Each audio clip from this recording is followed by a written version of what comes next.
Politics আমি বেশ বীতশ্রদ্ধই বলতে পারো।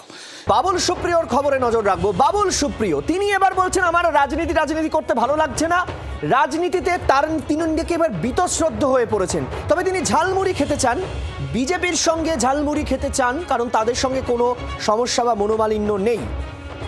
তাকে 21শে জুলাই ছাড়া অন্য কোনো মঞ্চে দেখতে পাবেন না, এমনটাই দাবি করেছেন বাবুল সুপ্রিয়। দেখো, আমি এমন একটা জায়গায় পৌঁছেছি না, আমার এই সারাদিনে অনেক রকম শুনি, অনেক গুজব পড়ে, অনেক কিছু শুনে, সত্যি কোনো জবাব দেন না, কোনো তাগিদ অনুভব করি না। আই রিয়েলি, আমার ফেসবুকেও কমেন্ট অফ থাকে।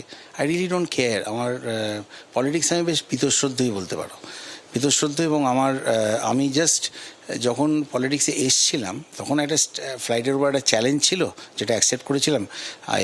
লাকিলি আই ম্যানেজ টু ওটা ফুলফিল করতে পেরেছিলাম।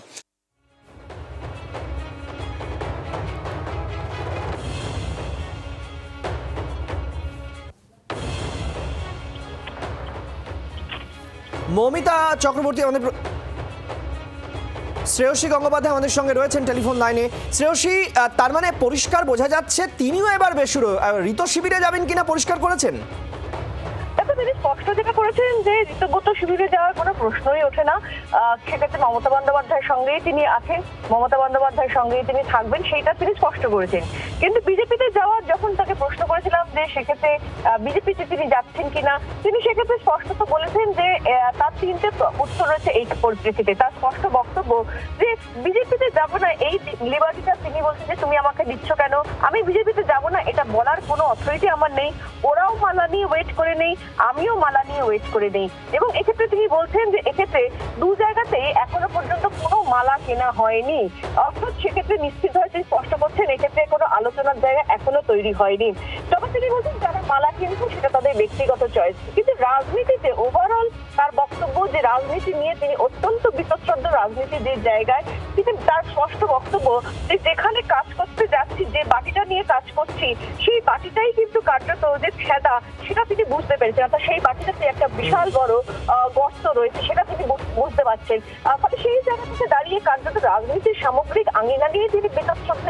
শ্রেয়সী, আমরা নজর রাখবো এবং তিনি কি বলছেন চলুন আপনাদেরকে শোনাই। তো সবথেকে বড় প্রশ্ন অন্য জায়গায়, সেটা হচ্ছে যে বিজেপির সঙ্গে আপনার কি সম্পর্ক থেকেও আপনার কার সঙ্গে বেশি গুরুত্বপূর্ণ সম্পর্ক থাকবে, আপনি কোন দিকে থাকবেন, কালীঘাটের দিকে নাকি নতুন যে নিউ ব্লক তৈরি হয়েছে সেই দিকে? দেখো, আমি কালীঘাটেই তো আমি কি বলবো, আমি তো আমার যে রাগটা ছিল 2021-21, আমি তো একদম উল্টো দিকেই গেছিলাম। তা আবার আমি উল্টো দিকে যাব কেন? Why should I change? একবার এদিক থেকে রাস্তার এপার থেকে একদম এপারে এলাম, আবার রাস্তা ক্রস করার তো কোনো দরকার আমার নেই। এবং সেই সময় আমি রিটায়ার্ড হার্ট ছিলাম, সেই সময় দিদি আমাকে এত রকমের কথাবার্তা হয়েছিল, এত কিছু স্লোগান করেছে, এত কিছু করেছে, কিন্তু উনি বলেছেন যে ছেলেটা ভালো কাজ করে, তুমি এখানে এসো, তুমি কাজ করে। এবং দুটো খুব ভালো মন্ত্রক আমাকে দিয়েছিলেন, আইটি বলো, গান গাইবার পুরো স্বাধীনতা। আমি কেন, why should I do it? আমার তো কোনো তাগিদ নেই। আর একটা জিনিস হচ্ছে যে এই প্রশ্নটা উঠছে কেন, বিজেপি আমি ছেড়ে এসেছিলাম, ওরা কি মালা নিয়ে বসে আছে আমাকে যে এসো বাবুল পড়ো মালা পড়ো? কেন ওরাও মালা নিয়ে বসে নি, আমিও কোনোভাবে মালা দিতে কোথাও যেতে যাচ্ছি না। আর গুজব যেটা উঠছে, সত্যি আই রিয়েলি ডোন্ট কেয়ার। আমি সত্যি পলিটিক্সের টোটাল ব্যাপারটা দেখার পরে না, আমি সত্যিই খুব বীতশ্রদ্ধ। আমার আর পলিটিক্স নিয়ে কথা বলতে ইচ্ছা হয় না। আমি বেশিরভাগ সময় আমার ঘরে সব দেখছো পিয়ানো সব রয়েছে, আমি 3-4টে অবধি এই ঘরেই কাটাই।